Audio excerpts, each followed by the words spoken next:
Hi, everyone. Hi, everyone. Felicia Latonya Hunt is my name. I am a nurse practitioner. Hi, and I am here to discuss everything you would like to discuss regarding your high cholesterol, okay? And if you're visited, I am an internal medicine provider and I am an independent contractor. So I do not have a Monday through Friday, but I do cover for plenty of clients in the Los Angeles area, Orange County. I also cover in the clinics, primary care, internal medicine, um, St. Francis Hospital in Linwood. Shouts out to my favorite colleague, Dr. Mark Tsai. He's my favorite. We've been friends forever. And I'm super excited to have you guys here today.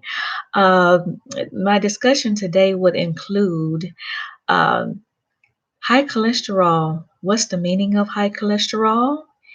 And how does an individual determine how to decrease their cholesterol levels?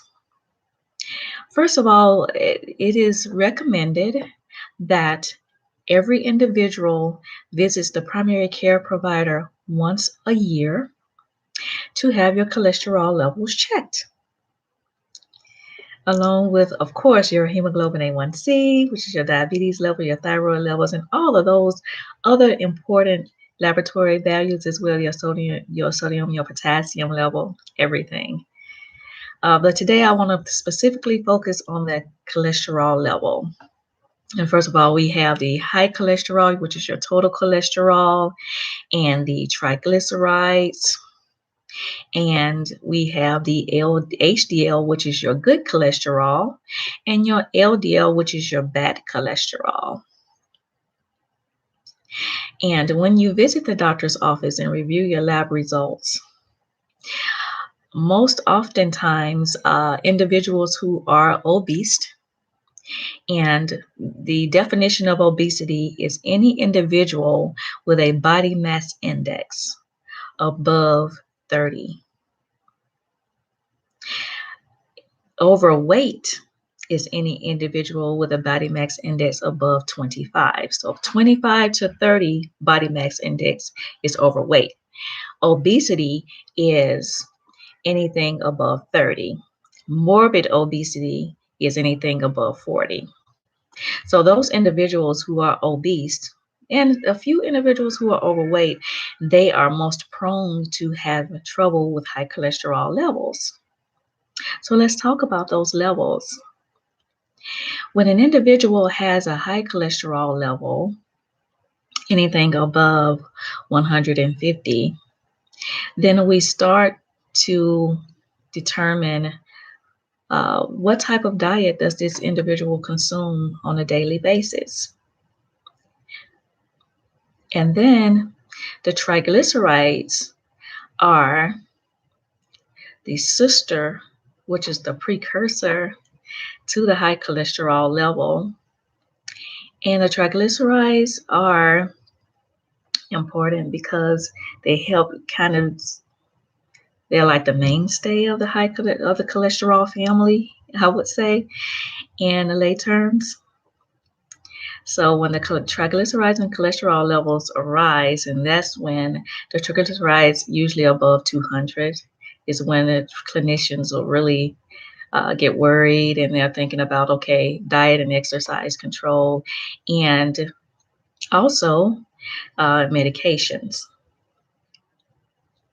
And then there's the high cholesterol level, which is the good cholesterol, which is the HDL. And if that level is above 40, then it's considered bad in a sense. But it is also a precursor to the bad cholesterol. And your bad cholesterol, anything less than 70 is the LDL, which would be your bad cholesterol. Less than 70 is actually normal for the LDL. Anything above 70 is when we start to worry about diet and exercise options. Normally, your bad cholesterol We usually, as clinicians, according to the American College of Cardiology, uh, the guidelines, we normally wouldn't give any medications for an LDL unless it's above 190. So you have that less than 70, which is normal, but then you have that gap to above 190. So you have plenty of room to sustain those numbers and to reduce those numbers before we start any medications, which is a good thing. And also for the uh, total cholesterol, we normally wouldn't start medications for above 200 for total cholesterol and a total triglycerides above 200 as well. So again, you have that gap.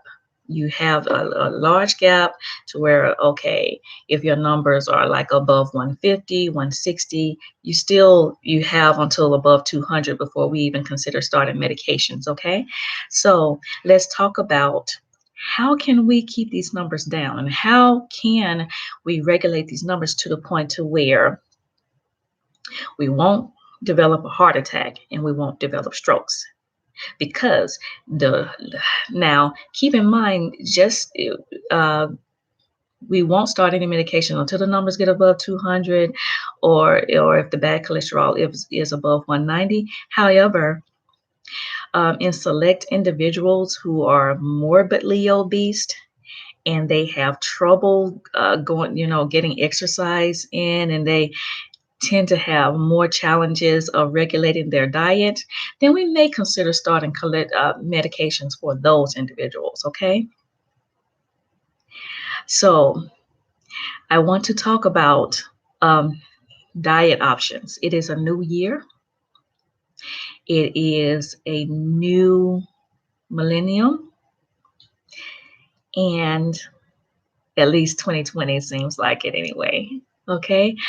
Um, I want to talk about different diet plans. So there is the South Beach diet, which has plenty of shakes, foods, and snacks that are available at the GNC stores, like the vitamin stores like GNC stores or the CVS.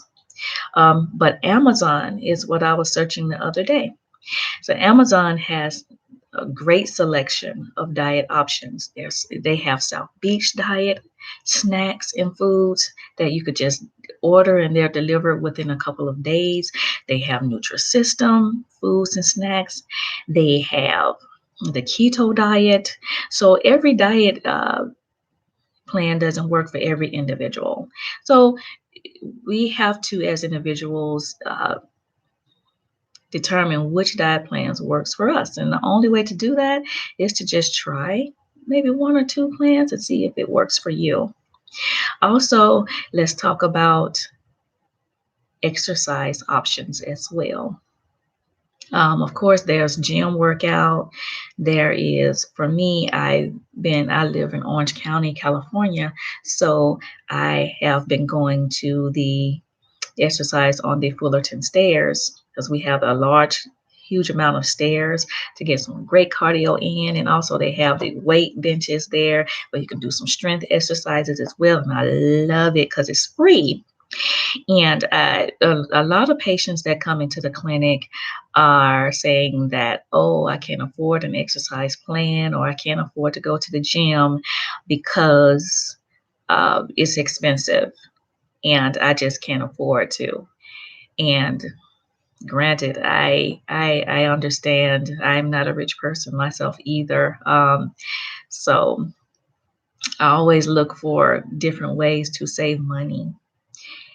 And that's one way to save money. Also, to join, like many different churches have support groups who exercise. And the cheapest gym membership that I know of is Planet Fitness in LA. This is only like $10 a month. And also I've joined 24-hour fitness and LA Fitness before too. It's like $20, $30 a month as well.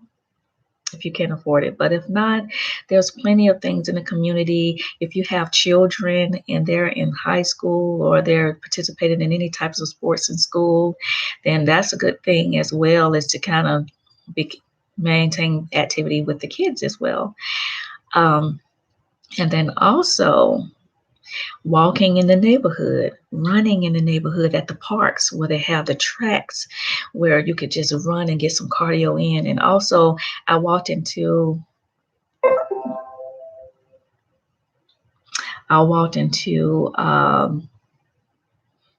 the store the other day, and I saw into Marshall's the other day, and I saw weight. They have the weights now, where you can take the weights with you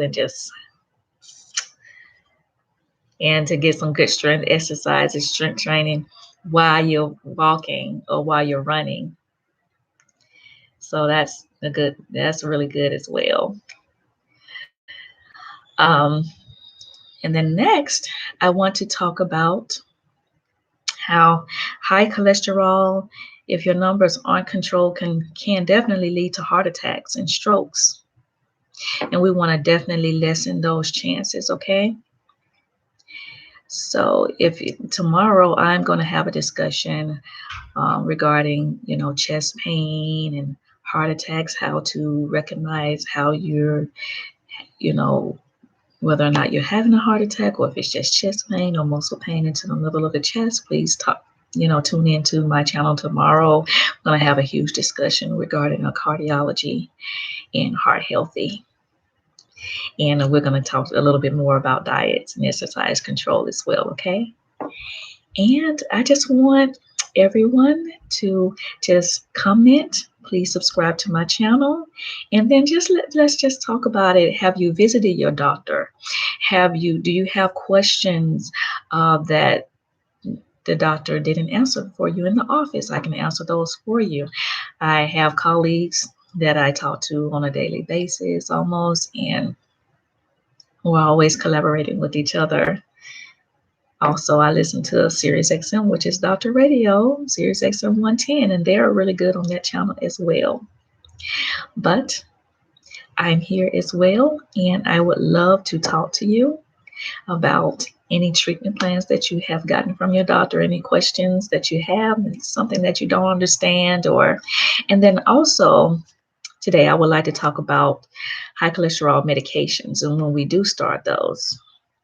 So Tricor is one that we start for the high triglycerides and high cholesterol level, and it's pretty good. Ezetimibe is pretty good. I know you guys, these are medical terms, and you guys are not really familiar with these medical terms, but those are some of the medications that we prescribe in the office for high cholesterol and high triglycerides. And then for the bad cholesterol, there's the statins. Now the statins are very, very, very popular. I have had patients say, especially atorvastatin can cause really cramping in the legs. Those cramps are so bad. And then so if you're having the issues with the statins, please let your doctors know that because a lot of times there's rosuvastatin, there is pravastatin and atorvastatin, so the doctor can definitely change you over to another statin, the simvastatin. So if a lot of times when we change them over to a different statin, then that works better for those individuals. And then also, please like and subscribe to my channel. And I'm just excited if you are here with me today. Hello. I'm really excited. This is a new YouTube channel for me, and I am just great, and I'm just excited about everything. And please let me know if you have any questions. And bye for now. And if you're going to tune in tomorrow, that'll be great, because then we can have some discussions about cardiology, heart healthy diet, anything. I know that all of these questions can't be answered when you see the doctor. So I'm here for you, and enjoy the rest of your evening, and we'll talk soon. Thank you. Bye. Bye. Bye for now.